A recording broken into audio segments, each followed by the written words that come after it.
Hey people, Cade's Link here. How are we doing? So now most people would have read with the new guild boss is the Rogal Dorn battle tank, and it's exciting. I've always wanted a tank as a guild boss, so really looking forward to this. I think he's going to be a beast.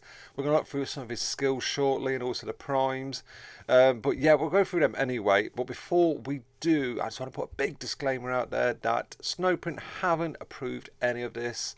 So they could change last minute. Oh, like I think it was the Neurothrope, I think changed last minute also. I think that was like the last day, couple of hours. So any of these abilities, these skills, they can change. So please bear that in mind. So let's go. So what do we know about this battle tank? So we know he's the main boss, and the primes we've got Thaddeus and Noble, which is going to be either to the left or right, I'm not too sure. I had a bit of a guess, and also Sibyl Divine. Now it's a bit interesting, these two. We'll look through again some of the skills in a minute, but yeah, I think they're going to be quite tough, especially at this level 4, level 5 business. So yeah, be interesting.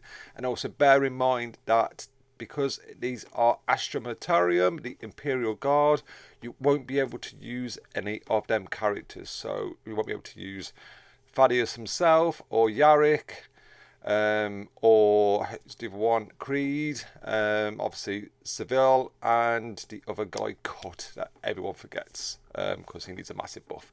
Anyway, let's have a look at the skills. So for the tank, ablative plating. So any incoming damage with less than 60% pierce ratio must go through the armor 3 times. Does not apply to crits. That's some armor. And just bear in mind, this is kind of like level 5 material. So this is if the boss is at level 5. Some of the kind of figures and that will go down, obviously at lower levels. So just bear that in mind. This is like the top beef battle tank. So that's interesting. Going through the armor 3 times is pretty nasty. So you're going to have to make sure you've got some high pierce ratio weapons, basically. So the armored might, so this unit's movement is not blocked by other units. Instead they get pushed and are dealt 2 times some hefty damage, melt damage as well. Summons and units that cannot be displaced are instead destroyed. So you don't want to be in front of this tank when it moves, because if you can't be displaced, it's just going to get squashed. And if you're not going to get squashed, you're going to take some hefty damage. And that's 2 times hefty damage as well, which is crazy. So yeah, you don't want to be getting underneath this tank, that's for sure. So the weaker rear armor, this is a little bit of an interesting. So if enemies are inside the rear arc of the battle tank, their attacks have plus 30% crit chance against it. So that's pretty sweet. So that's where you want to get at least some of you guys behind. It's going to be difficult, I think. It all depends on kind of the movement, but yeah, that's the weakness. Like the Death Star, there's a weakness to it. You've got to strike it in the rear. So the gunners kill on sight. Marks an area in front of the Rogal Dorn battle tank for 1 round whenever an enemy unit without infiltrate ends a move on a marked hex or before it moves out of the marked area. The battle tank deals 6 times some crazy ass stat projectile damage to all units in the area. The ability ends after 3 attacks against the battle tank have scored a crit. So you are going to have to be taking some high crit characters, because you don't want that gunner's kill on sight, because that is lethal. Marks the area. Do you know what I mean? You're either going to get out the area. If you haven't got infiltrate, do you know what I mean? So if you've got infiltrate, pretty cool. Nids could be quite good against some of that, but that's some damage. That's death. Death written all over that if you get caught in that. So you need to be getting them crits on this tank. So the last one, pound them to dust. So performs a normal attack and then marks an area up to 7 hexes at the beginning of its next turn. The battle tank deals 3 times crazy heavy round damage to all units in the marked area. So again, this guy is a beast. It's going to be so interesting again to find a team that can battle against this. Like I say, it's getting someone kind of behind. Bellator screams out to me is quite good. Someone who can fly, you're going to be able to get round.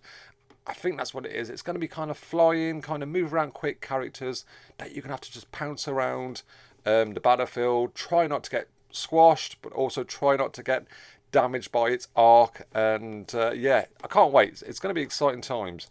So what do we know of Thaddeus Nobile? So his skill, Fields of Fire. So friendly units with the emplacement trait deal plus 30% damage against units that are 4 or more hexes away from their own hex.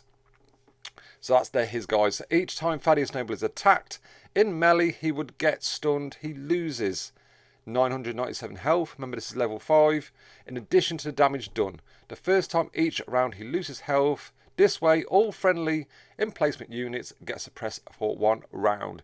So it's a bit similar to flame damage that you want to do on the Prime.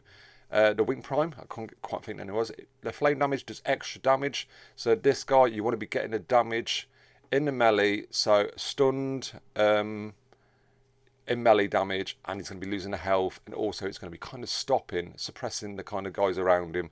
So I think that's going to be the trick there. Again, you have to kind of take the right characters to this person. But until we know a bit more about him and have some tests on him, it sounds pretty interesting. Let's put it that way. And Divine herself. Reinforcements. Now this sounds interesting. So at the start of Sybil Divine's turn, 6 Cadian guardsmen are summoned at the top of the map and immediately take a turn. Each time a friendly Cadian guardsman is defeated, Sybil is dealt 997 psychic damage. Like I said, it's at level 5, and I don't know if it is going to be 6, going to be more, going to be less. You might have to be able to get less if you kill weaken it a bit more. I'm not too sure, but it's going to be interesting still. So again, it's a bit like the barrels. Every time you can shoot tank smasher next to a barrel does the extra damage. It's going to be like this. You looks like you're going to be aiming for these guardsmen, causing as much psychic damage. Be interested if the psychic damage buffs kind of help give more damage, because it says it's dealt psychic damage, and there's some good psychic damage buffs out there. Who knows? But yeah, that's pretty interesting. Again, it's going to be kind of different style, similar to other ways, but it's a slight bit of a difference to it also. So there we go. That's what we know. I don't want to cram too much into it. Like you say, the tank does sound like it's going to be a beast. Once I know more and I'll be able to test a bit more, I'll bring some more knowledge to the table. But let me know what you guys think. Any kind of characters that jump out at you straight away that you think is going to be good against either the tank or the primes. I'm really excited. I'm looking forward to it. This is one of the guild bosses that I'm really looking forward to, and I hope it really plays well. So yeah, let me know what you think in the comments below. Also, don't forget to check out some other videos, and also hit that like and subscribe button on your way out. Take care, bye bye.